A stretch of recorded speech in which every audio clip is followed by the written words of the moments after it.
January 29th, 1945, 2:47 p.m., Holzheim, Belgium. First Sergeant Leonard Funk walks around the corner of a farmhouse and stops dead. 90 German soldiers are staring at him. Half of them are holding weapons. The other half are picking up rifles from a pile on the ground. 4 American GIs kneel in the snow with their hands behind their heads. These Germans were prisoners 20 minutes ago. 80 of them captured by Funk's company during the assault on this village. Guarded by 4 men. All that could be spared. Now they're free, armed, and organizing to attack Company C from the rear. A German officer steps forward, shoves an MP-40 submachine gun into Funk's stomach, screams something in German. Funk doesn't speak German, neither do any of the Americans. The officer screams again, louder, face turning red. Funk looks at the 90 Germans, looks at his 4 disarmed soldiers, looks at the MP-40 pressed against his gut, and starts laughing. The German officer's face twists with confusion, then rage. He screams louder. Funk laughs harder. What happens next takes less than 60 seconds. 21 Germans will die. The rest will throw down their weapons and surrender. And Leonard Funk will earn the Medal of Honor for one of the most insane acts of combat in World War II. All because he couldn't stop laughing. Leonard Alfred Funk Jr. was born August 27, 1916, in Braddock Township, Pennsylvania. A steel town, smokestacks and foundries lining the Monongahela River, 8 miles east of Pittsburgh. Funk grew up fast, learned responsibility early. By the time he graduated high school in 1934, he'd already been taking care of his younger brother for years. The Great Depression was grinding through its 5th year. Jobs were scarce. College was a fantasy. June 1941. With war raging across Europe and Asia, Congress extends the draft. Funk's number comes up. He reports to the induction center at Wilkinsburg, Pennsylvania. He's 24 years old, 5 feet 5 inches tall, 140 pounds. The Army physical examiner looks at him and probably thinks, clerk duty. They're wrong. Funk volunteers for the paratroopers. In 1941, American airborne forces barely exist. The concept is new, jumping out of perfectly good aircraft to land behind enemy lines and fight surrounded. It sounds like suicide to most soldiers. The volunteers are a different breed. They have to be. Airborne training is designed to break you. 5 weeks of running, jumping, climbing, falling, brutal physical conditioning that washes out half the candidates. Then the jump towers. Then the aircraft. The first time you step out of a C-47 at 1,200 feet, everything in your body screams to grab the doorframe and hold on. The ground is a long way down. The wind tears at your face. Your parachute is just fabric and cord and faith. Funk earns his jump wings, gets assigned to Company C, 1st Battalion, 508th Parachute Infantry Regiment. Camp Blanding, Florida. The 508th ships to England in late 1943. They join the 82nd Airborne Division, the All-Americans, veterans of Sicily and Italy. These men have already jumped into combat. They've already killed and watched friends die. Funk is the new guy. 27 years old, ancient by paratrooper standards. Most of his squad mates are barely 20, but Funk has something they don't. Maturity, steadiness, the kind of quiet competence that makes men follow you into hell. By D-Day, he's a squad leader. By Holzheim, he'll be acting company executive officer. First, though, he has to survive Normandy. June 6, 1944, 1:30 a.m. The C-47 Skytrain shudders as flak explodes around it. Funk is standing in the stick. The line of paratroopers waiting to jump. 60 pounds of equipment strapped to his body. M1A1 Thompson submachine gun. Ammunition, grenades, rations, medical kit. The aircraft is at 400 feet, too low for a safe jump. But the pilots can't climb. German anti-aircraft fire is everywhere. Tracers arc through the darkness like angry fireflies. The men can hear fragments pinging off the fuselage. The Normandy invasion involves 13,000 paratroopers from the 82nd and 101st Airborne Divisions. They're supposed to land behind the beaches, secure bridges and crossroads, prevent German reinforcements from reaching the coast. Nothing goes according to plan. The green light comes on. Funk jumps. The prop blast hits him like a truck. Then the chute deploys, and the world goes quiet. Below him, France, occupied France, enemy territory in every direction. The D-Day airborne operation is chaos from the first minute. German anti-aircraft fire has scattered the formations across 50 miles of French countryside. Paratroopers are landing in flooded fields and drowning under the weight of their equipment. Others come down in the middle of German camps and die before they can cut free of their harnesses. Funk lands hard. His ankle twists on impact, badly sprained, maybe fractured. The pain is immediate and intense. Every step will be agony for the next 2 weeks. But he can walk, he can fight, and that's all that matters. He gathers his chute, buries it, and starts moving. He's 40 miles from his drop zone. 40 miles of German-held territory. In the dark, alone. Within hours, he's collected a group of lost paratroopers. Men from different units, different companies, different regiments. 18 of them eventually. All of them looking for leadership. Funk gives it to them. For 10 days, Funk leads this group through German-held territory, traveling at night, hiding by day, fighting when they have to. He insists on serving as lead scout, despite his injured ankle, putting himself in the most dangerous position to protect his men. They link up with Allied forces on June 17th. Every single man survives. Not one casualty. 10 days behind enemy lines. 40 miles of German-occupied France. And Leonard Funk brings them all home. The Silver Star, third highest combat decoration, plus a Bronze Star for meritorious service, plus his first Purple Heart. Funk is just getting started. September 17th, 1944. Holland. Operation Market Garden. The largest airborne assault in history. 35,000 paratroopers dropping into the Netherlands to capture a series of bridges across the Rhine. British, American, Polish forces all jumping together. If it works, the Allies will be in Germany by Christmas. Field Marshal Montgomery's plan is ambitious.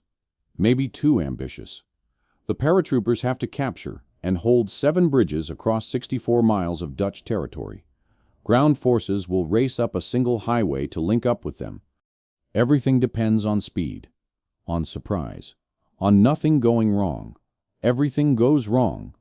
The British 1st Airborne Division lands at Arnhem, the furthest bridge. They're surrounded by SS Panzer divisions that weren't supposed to be there. For 9 days, they fight and die in the streets. Only 2,000 of 10,000 men make it out. The bridge too far enters military history as a cautionary tale. But Leonard Funk doesn't know about the big picture. He only knows his mission: support the landings, secure the drop zones, kill Germans.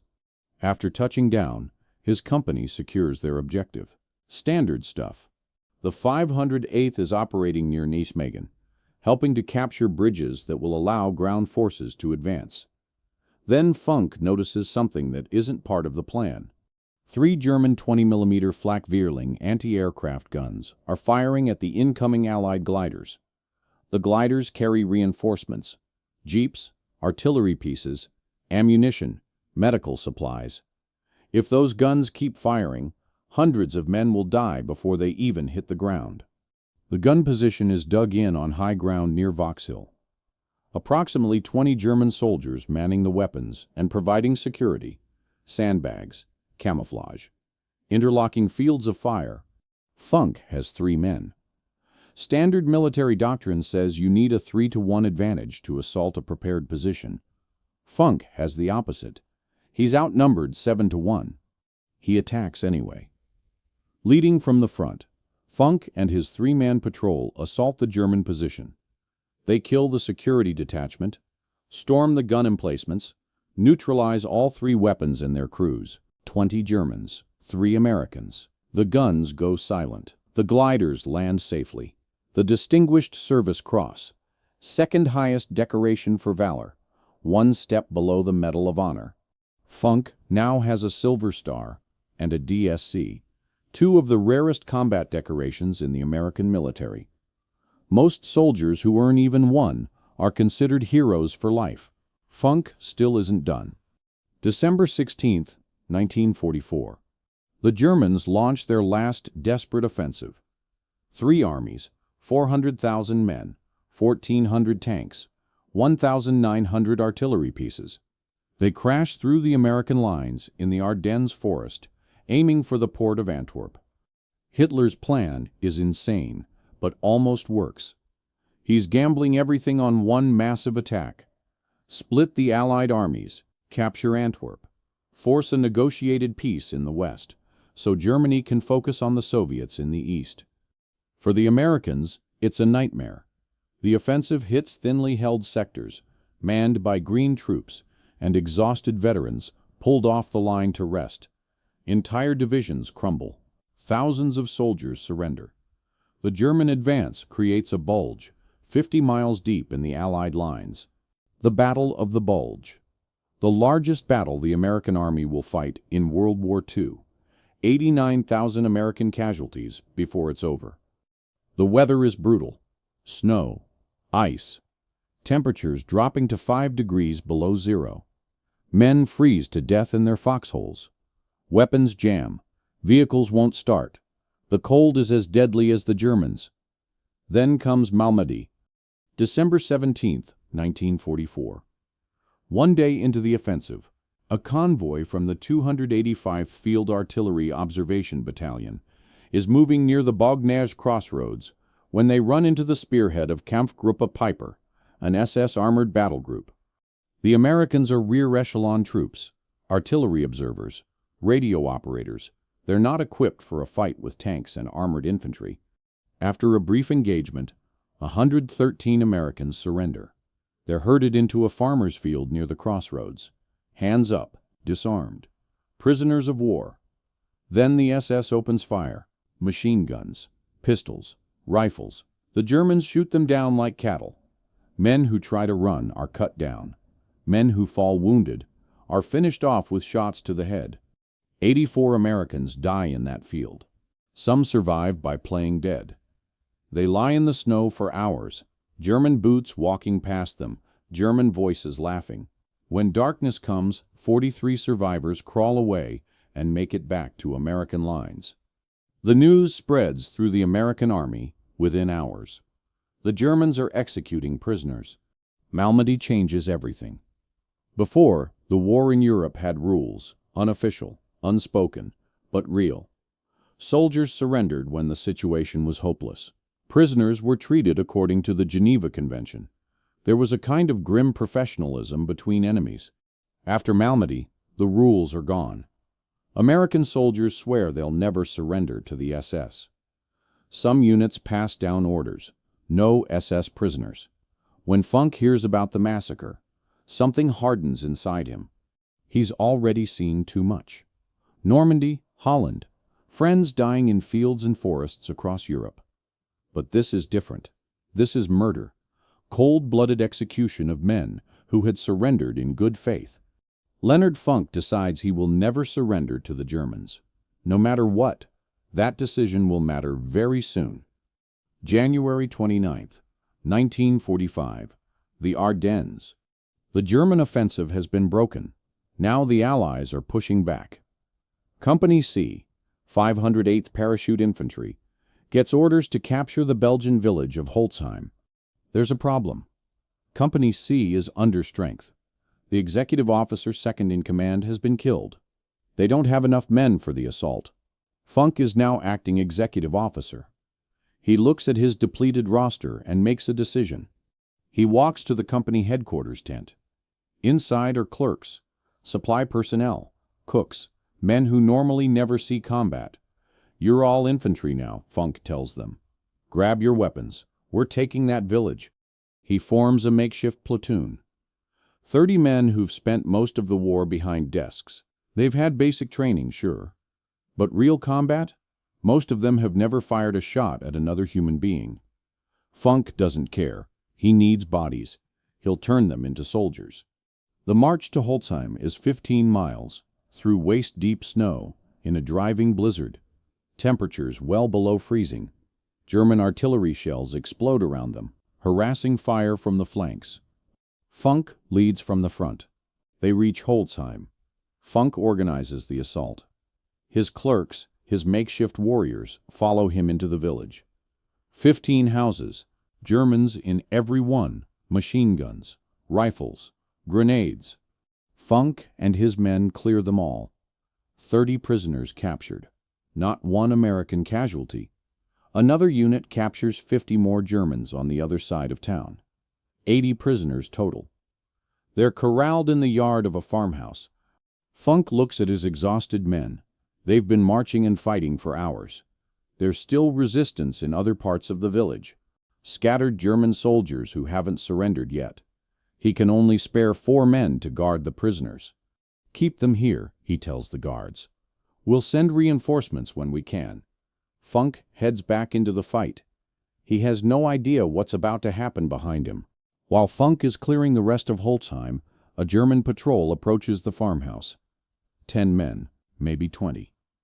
Wearing white camouflage capes over their uniforms. In the snow and confusion, they look almost identical to American troops in winter gear. The 4 guards don't realize the danger until it's too late. The Germans overwhelm them, disarm them, force them to their knees. Then they free the prisoners. 80 German soldiers, plus the patrol that freed them. 90 men total. They grab weapons from the pile. They organize quickly. They know exactly what they're going to do. Attack Company C from the rear.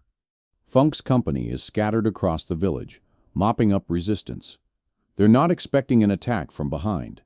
If 90 Germans hit them while they're spread out, it'll be a massacre. The German officer in charge, probably a lieutenant or captain, begins giving orders. Position the machine guns here. Set up the ambush there. Wait for my signal. That's when Leonard Funk walks around the corner. Funk has come to check on the prisoners. Routine. Make sure the guards are okay. See if reinforcements have arrived. He's not expecting to walk into 90 armed Germans. He rounds the corner of the farmhouse and freezes. The scene is surreal. His 4 guards are on their knees in the snow. The prisoners, who should be unarmed and contained, are standing everywhere, rifles in their hands, organizing for battle. The German officer spots Funk immediately. The first sergeant stripes on his sleeve mark him as a leader, a prize. The officer strides forward, shoves his MP40 into Funk's stomach, screams a command in German. Surrender. Drop your weapon. Except Funk doesn't speak German. He has no idea what the officer is saying. The officer screams again, louder. His face is red, veins bulging in his neck. Funk looks around. 90 Germans, half of them armed. His 4 men disarmed and helpless. 1 other American soldier standing beside him, equally helpless. The mathematics of survival are 0. There is no scenario where Leonard Funk wins this fight. He's outnumbered 90 to 1. The sensible thing, the rational thing, is to surrender. But Funk remembers Malmedy. 84 Americans murdered in a field, shot like animals, left to freeze in the snow. He's already decided he'll never surrender to the Germans. So instead of complying, Leonard Funk does something inexplicable. He starts laughing. Nobody knows exactly why Funk laughed. Maybe it was a ruse, a deliberate tactic to confuse the enemy and buy time. Maybe it was stress.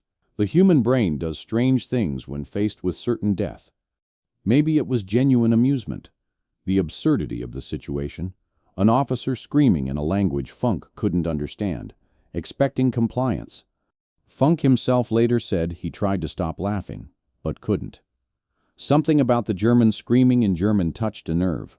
Whatever the reason, the effect is devastating. The German officer screams louder. Funk laughs harder.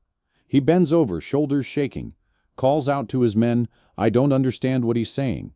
Some of the German soldiers start laughing too. The tension is bizarre. Their officer is turning purple with rage, and this American won't stop cackling. The officer is completely thrown off. This isn't how prisoners behave. They beg, they plead, they comply. They don't stand there laughing while you shove a gun in their stomach. For a few critical seconds, the German officer doesn't know what to do. And Leonard Funk uses those seconds. Still appearing to laugh, Funk slowly reaches up toward his Thompson submachine gun. It's slung over his shoulder, the standard carrying position for paratroopers. The German officer watches. This is good. The American is finally surrendering his weapon. Funk's hand closes around the grip of the Thompson. He begins to unsling it. Slowly, carefully. The German relaxes slightly. He's about to have another prisoner, another trophy. Then Funk moves. In one motion, faster than thought, he swings the Thompson down, brings the muzzle into line, and squeezes the trigger. The M1A1 Thompson fires 45 ACP rounds at 600 per minute. At close range, each round hits like a sledgehammer. The bullets don't just wound, they destroy. The first burst catches the German officer in the chest. 30 rounds in less than 3 seconds. The officer is dead before he hits the ground. Funk doesn't stop, can't stop. The moment he started shooting, he committed to killing everyone or dying himself. There's no middle ground. He pivots, still firing. The Thompson sprays an arc of lead across the German soldiers nearest to him. Men scream, men fall. Blood sprays across the snow. Brass casings tumble through the air, steaming in the cold. The magazine runs dry, 30 rounds gone in seconds. This is the critical moment. A Thompson takes 2 seconds to reload if you're practiced. 2 seconds is forever in a firefight. 2 seconds is enough time for 90 Germans to kill 1 American. Funk yanks the empty magazine out, slams a fresh one in, racks the bolt, and keeps shooting. The whole sequence takes less than a heartbeat. Muscle memory. Thousands of hours of training compressed into one fluid motion. At the same time, he's screaming at his men. Pick up their weapons! Pick up their weapons! The 4 guards, still on their knees, scramble for the rifles the dead Germans have dropped. Seconds ago, they were prisoners. Now they're fighting for their lives. The Germans are in chaos. Their officer is dead. The American who was laughing is now killing them. Nobody gave orders for this. Nobody knows what to do. Some of them shoot back. Bullets crack past Funk's head. 1 round kills the soldier standing beside him. Funk keeps firing, moving, killing. His guards have weapons now. They're shooting too. The Germans are caught in a crossfire they never expected. 60 seconds, that's all it takes. 21 German soldiers lie dead in the snow.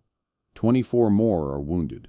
The rest, more than 40, have thrown down their weapons and raised their hands.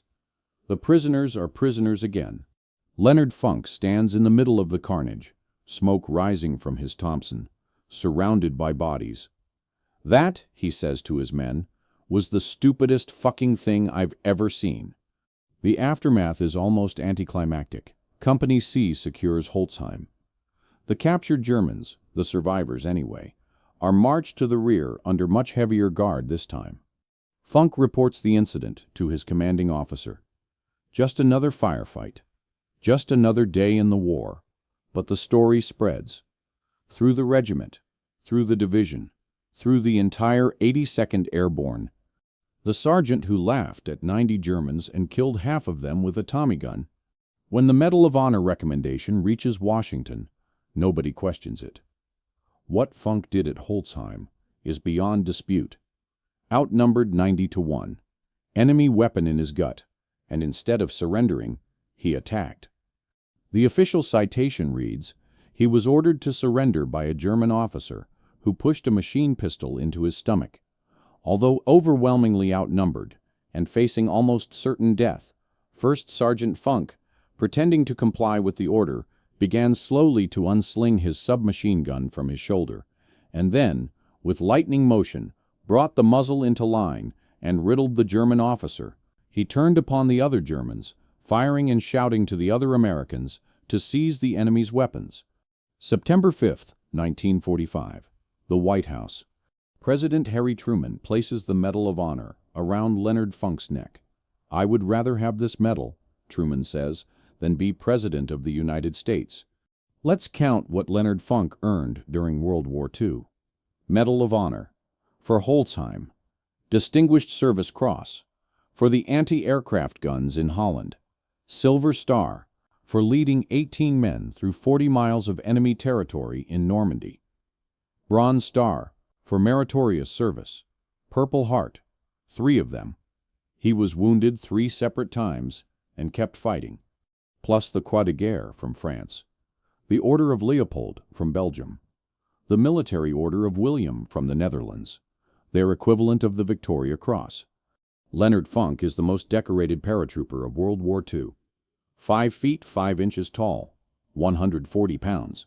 A former store clerk who became a legend. The war ends.